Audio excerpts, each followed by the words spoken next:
Kyler Murray isn't going anywhere. You are Locked On Cardinals, your daily Arizona Cardinals podcast. Part of the Locked On Podcast Network, your team every day.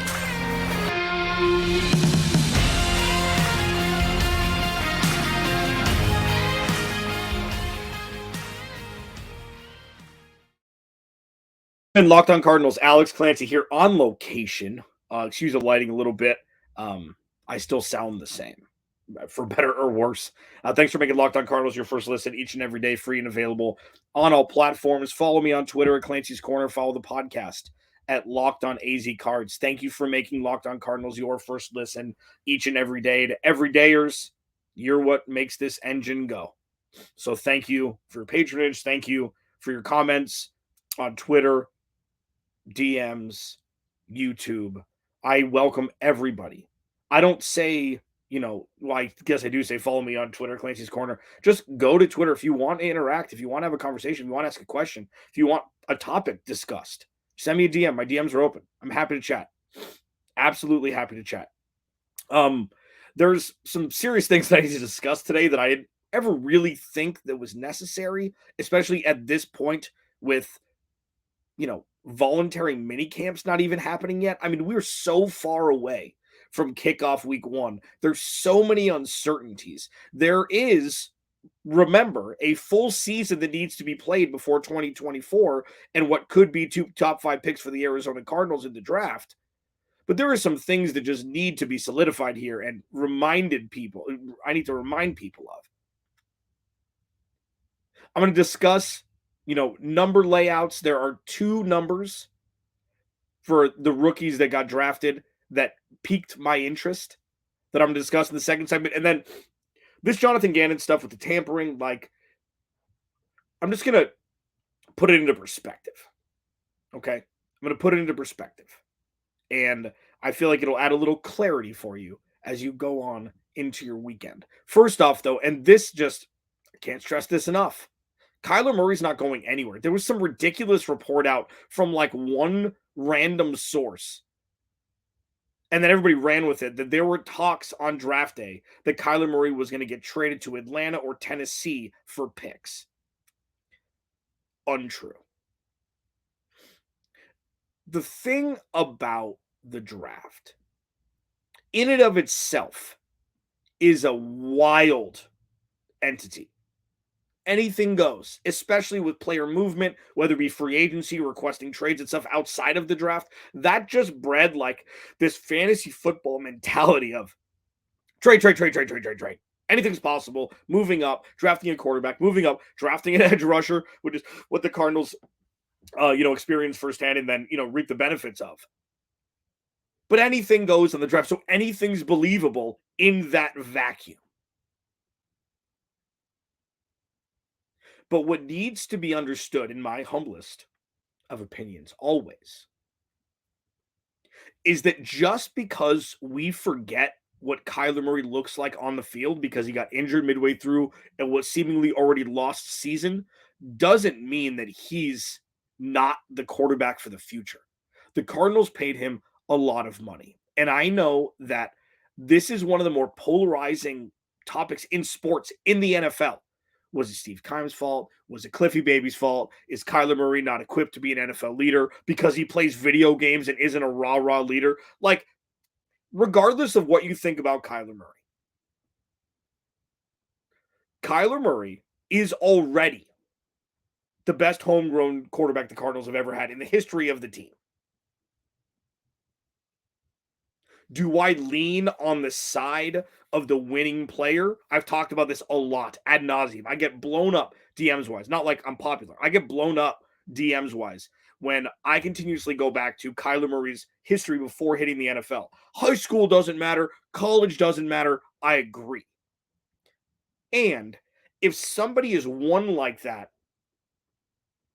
they're the number 1 overall pick for a reason, kind of. He was probably top 10 pick. Okay, but Steve Keim decided that was the guy, so they won at number 1. That's fine. It's not the first time that's happened. And for everydayers who've been around for a long time, or if this is your first time listening, thank you. My moments that I state are the oh my God moments that come out of any player. And I'm talking predominantly about Kyler Murray because some of the magic that we've seen from Kyler Murray, whether it be his legs, his arms, I'm not even talking about the Hail Mary. That's not even in this equation. What he does when he's at his best, is something that not a lot of quarterbacks in the NFL can do. And what's supposed to yield more potency and frequency as it pertains to those oh my God moments is coaching, is mentorship, is leadership from the coaching staff in an effort to take a player and get the most out of him. And that part, that sector has been lacking. I won't even say severely lacking. I will just say pretty much devoid of existence with Kliff Kingsbury. Kliff Kingsbury came in, called plays, and that was it. Players loved him. That's great. Players, coaches don't win Super Bowls. Andy Reid is, but see, Andy Reid doesn't even talk to rookies. Okay? So what Kyler Murray has done so far, in my opinion, from watching, from looking at what Kliff Kingsbury did as a head coach otherwise, and kind of infusing that and synthesizing that information and making a realistic opinion based upon that was Kyler Murray's doing this on his own. More than other young quarterbacks have. So with the collection of Kyler Murray not playing for a long time and us forgetting, because it's been so long since that season started, it was a long way away from week 2 when Kyler Murray put this team on his back, down 3 scores, came back, and they won in overtime. Not a lot of quarterbacks could do that. Coupled with bad season, coupled with Kliff Kingsbury and Steve Keim getting extensions for the season and getting fired unceremoniously after the season ended. Like, it's just been a massive ration of excrement surrounding the organization. News, not winning, injuries, everything. And that collectively makes Kyler Murray look worse than he is currently. And it's fair. Whatever. It's the 24/7 sports news cycle. You pick and choose what you want to remember. But that report that he's going to Atlanta or Tennessee, give me a break. Give me a break. Well, they didn't extend Budda Baker's, and Budda Baker wants out, so why would you have Kyler Murray during the part of a rebuild? Well, you can't move the contract because he doesn't. None of that. That's all noise. That's all stuff you've heard from somewhere else. And it was like, oh, yeah, that makes sense. Listen. The Arizona Cardinals are in the best spot they've been in the last 10 years. They have possibilities now. They have the chance to change the trajectory of the organization. They have the chance to rewrite this perennially losing script that has been the Cardinals, regardless of the city. And I'm talking about the last 50 years. I don't care what happened in Chicago personally. I don't. So what Kyler Murray has done up until this point, and what happened in the draft specifically this year, has positioned the Cardinals to be on a trajectory for success. Is it going to happen? Who knows? But the restrictor plate has been taken off with the removal of the former head coach and GM. And if you question what Monty Osborne has done up until this point in free agency, sure. There's a clear plan. They're not playing for this year. You look at the draft, the Arizona Cardinals, across the board, people that I respect massively in this industry, all have glowing reviews for Monty Osborne and what they've done. But it doesn't work without Kyler Murray. And that's something, for now, I will not be talking about the Cardinals drafting Caleb Williams. I will not be talking about the Cardinals drafting Drake May. I will not be talking about any of that because it's a fool's errand at this point. They've got their quarterback. And now it's time to build a balanced, talented, inexpensive, contracted roster to position themselves to go to the moon after the 2023 season. Locked On Cardinals, your team every day. I'm on location. I'm actually in a motorhome right now outside my friend's place, recording this podcast for you because, I love doing this, so it works out. Thanks for making Locked On Cardinals your first listen each and every day. Free and available on all platforms. Numbers have been released for rookies. There's a couple that kind of pique my interest a little bit. I'll discuss them next. Locked On Cardinals. So first, one thing that does pique my interest always, the Built Bar. If you're looking for a delicious snack but don't want all the sugar and calories, then you need the best tasting protein bar ever built. And I've talked about Built Bar for a long time, and there are some things that don't change that make Built Bar what they are. First, 100% real chocolate, amazing flavors, amazing macro, like flavors, churro, peanut butter brownie, cookies and cream. I've tried all of them. They're so good. Built Bar. So I met with a Built Bar rep. I think this was 18 months ago at this point. He said you can either say the best tasting protein bar or the healthiest candy bar, and it's the same. It is, because they taste so good. Okay, and I'm not sure how Built did it, but not only does it taste like a candy bar, but their macros are insane. 130 calories, 4 grams of sugar, 17 grams of protein. If at the end of a day, if you're like, listen, I want something sweet, I want dessert, but I don't really want ice cream, or I want something that's healthy, Built Bar. You want something in the morning with your coffee, Built Bar. You going for a walk to get outside if you work from home, Built Bar. Okay, and now you don't need to wait for Built Bar. You don't have to go to Built.com only to get them. If you're around Walmart or Sam's Club, you can get them there too.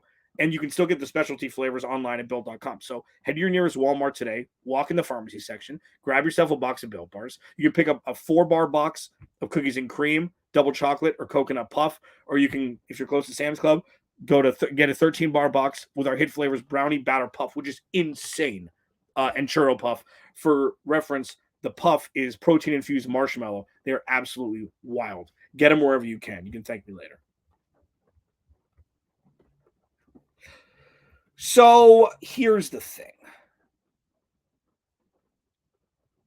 With the Arizona Cardinals,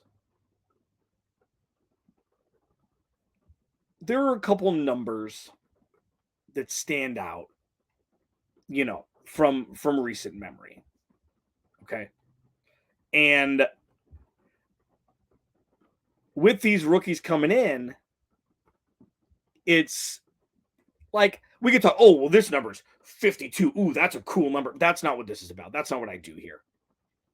I look more introspectively on numbers, okay? And when it comes to number choices, there were just a couple interesting ones. First, and this one is just fun for me. It makes so much sense. And I had Caroline Fenton on from Locked On LSU to really give me a deeper dive on BJ Ojulari. The last podcast I did, go check it out. It's the second segment. It's amazing. Oh, and then I had Jay Stevens' first segment, Locked On Buckeyes, talk about Paris Johnson. Those first two segments are incredible. I just break down what they talked about in the third. Really check out those first two segments if you want to get some insight on the first two picks the Cardinals made this draft. And don't worry, you will not be disappointed, not just because of their talent, but who they are as young men, which is exactly what the Arizona Cardinals needed in an effort to shift this culture. Not to say that the players the Cardinals have now aren't, but bringing in young, mature, incredibly talented players who are loved by their teammates, all it does is enrich everything the Cardinals are trying to achieve, and they're on their way to doing now. But Caroline told me that there were two numbers worn by LSU players that it's what, like, I didn't know that there were these two numbers that players would just wear, and they had different skill sets. Number 7 was the best player on the team, pretty much. Patrick Peterson wore it, and I think Teron Matthew wore it. So there's number 7 that's the best team, and then number 18 was the everything guy, locker room, on the field, just leader, not necessarily the best at anything, but could be relied upon, again, in the locker room and on the field to be able to be a team player. Number 18. Again, I had no idea. BJ Ojulari wore that in college. And guess what number BJ Ojulari is wearing in the NFL? 18. And I think that's badass. Like, I nerd out about specific things regarding just football in general and, rule changes and, jersey changes and stuff like that. But with a backstory like that with a number, I think that's awesome. And Caroline does a much better job. Locked on LSU, second segment, last podcast. Check it out. It's some of the best, like those two guys, Jay Stevens and Caroline Fenn. That's some of the best 20 minutes of podcasting that I've had guest wise in a long time. Like they were great. And she told the story about that. And then when I saw the Cardinals post on Twitter, the numbers of the rookies, I'm like, BJ Ojulari, 18. I know what that means now. That's awesome. It's just a backstory. The dude is ready to come in, do anything, be a great, locker room guy also. Fantastic. That's the first one. The second one, and this is fun for me because I think this player, while incredibly valuable and incredibly talented and probably the best corner the Cardinals have had in the last 20 years, I never saw him as a real leader. Just because you're the best player on a team or one of the best players on a team in no way makes you a leader. In no way makes you a great locker room presence. It doesn't. And I'm not saying he was or wasn't, but Patrick Peterson, it's interesting, 2015, they make the NFC Championship. He gets absolutely lit up by Cam Newton. Okay. And then, 2016, after that, the malaise, Bruce Arians said after the week 1 loss at home against New England on the late Monday night game with Chandler Catanzaro, missed a kick. And then I don't remember who I don't even remember who the kicker was. Was it Gostkowski for New England? Jimmy Garoppolo when Tom Brady was out for the first 4 weeks due to Deflategate, and then they could never recover. 2017, another kind of throwaway year with David Johnson getting hurt in week 1, and then Carson Palmer going out for the year in London against the Rams when they were getting routed. And then 2018, Patrick Peterson requested a trade, said, I love everybody. Requested a trade, said, I love everybody. 2019, gets popped for PEDs. And then, that's not what a leader does. That's not what a leader does. And really quick, a little aside on that, because I know that people are going, well, what about Budda Baker requesting a trade? Budda Baker wanted more money. Patrick Peterson just wanted out. He saw a sinking ship and didn't want anything to do with it. It's different. I still think Budda Baker is going to be a Cardinal. Brandon Williams, new Syracuse corner, now turned Arizona Cardinals corner, has chosen to wear number 21. And here's the thing. I know that,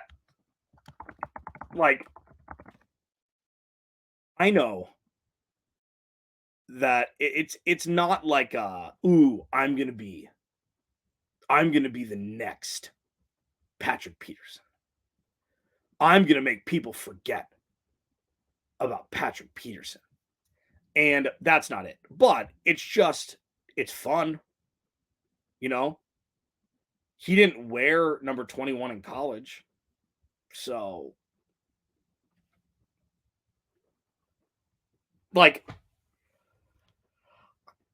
how is that a coincidence? You tell me. Do you believe that that's a coincidence? College players watching the NFL just like we are, much more in depth. And I just found it interesting. It's fun for me because I feel like one of my favorite tweets that I ever tweeted out was JJ Watt within the first month of being an Arizona Cardinal was more of a leader than Patrick Peterson ever was with this organization. And this isn't a dig. I just feel like it's a fact.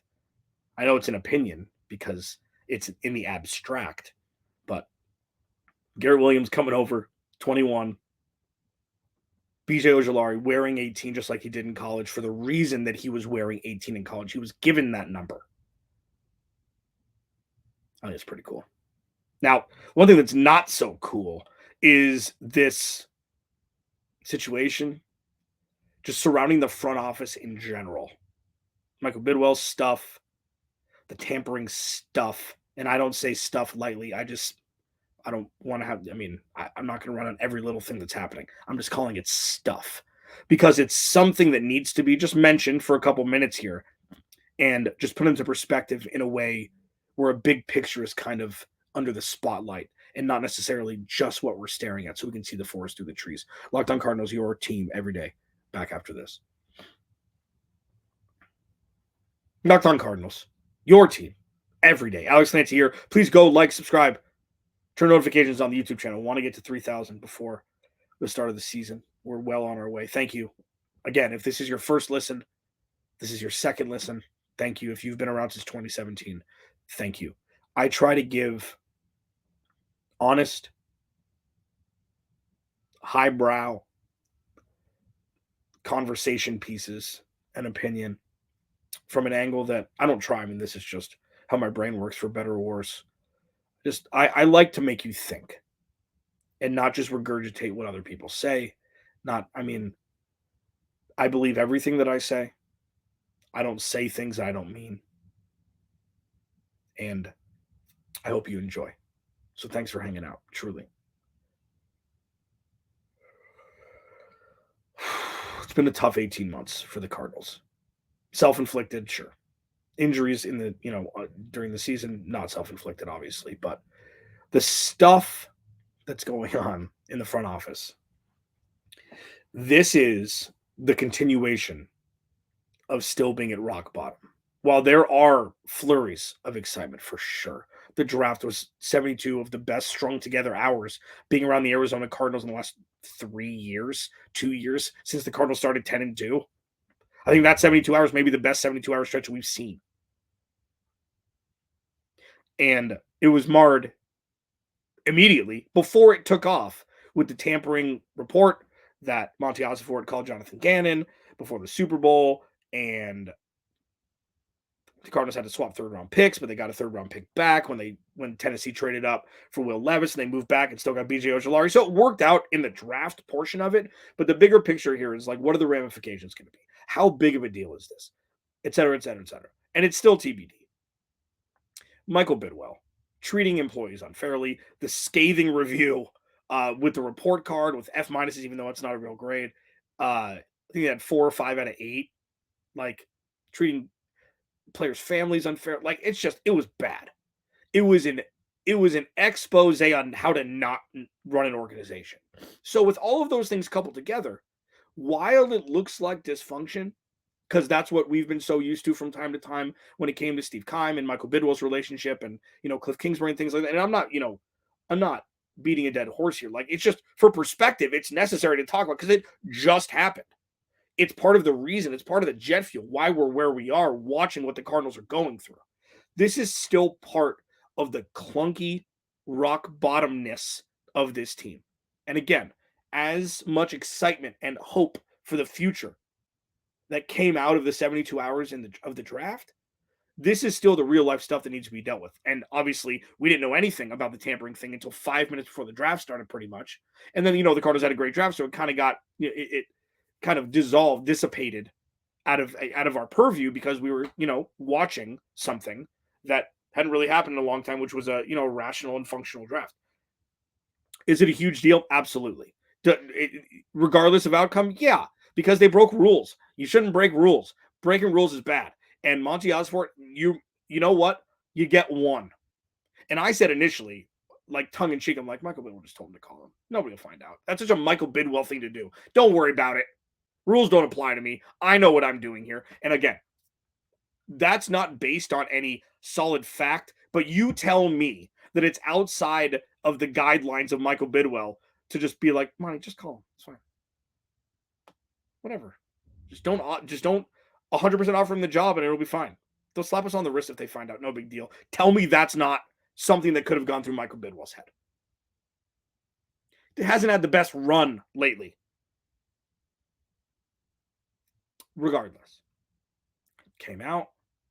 The only thing, and I don't think this is possible. I don't. I don't know every bylaw and every guideline and every ramification, bandwidth as it pertains to tampering and things like that. The only thing that can make the house burn down is if they have to give up one of their first round picks next year because of it, which would be, Armageddon-ish. And I don't know if that's the case, and I'm not saying it's going to happen. I'm not saying it's even on the table. That's the only thing, and that's why I'm giving a big picture perspective here. Like, that's the only thing that could really make this real. Like, yeah, mistake, slap on wrist, swapping third-round picks. If it ends there, cool. No harm, no foul. Don't do it again. You get one. You get one. Now, with the Michael Bidwell stuff, that's a little bit more serious. And serious in the way that, in a way, Michael Bidwell having to sell this team. Daniel Snyder still owns the Washington professional football team. And his actions were absolutely egregious, allegedly. The Washington Post article, just the, again, scathing, just introspection into, or inside view into what was going on in that organization. Michael Bidwell may not be the nicest person to his employees, etc. What I implore you to do is just focus on Monty Ossenfort down. Like Monty Ossenfort, the front office, and the players, and what they're doing, what they're trying to build, whether it be talent-wise, culture-wise, ecosystem-wise, just the structural nature from GM down. That's the only thing that can make this organization functional. Because Michael Bidwell is obviously not a great owner. He just isn't. And that's fine. But the owner really only has, like, if Michael Bidwell was only known for signing paychecks, that would be the best situation. Now, obviously, the owner wants to have insight. I mean, that's, come on. But if Monty Ossenfort and Jonathan Gannon and Nick Rallis and Drew Petzing and all the other guys that have been brought in, Dave Sears, can do their jobs devoid of any real attachment to Michael Bidwell, that's where the Arizona Cardinals can really make the most growing steps towards a functional and potentially winning organization with nothing but possibilities at their fingertips. Alex Nancy, Locked On Cardinals. Have a great weekend. I'll talk to you Monday.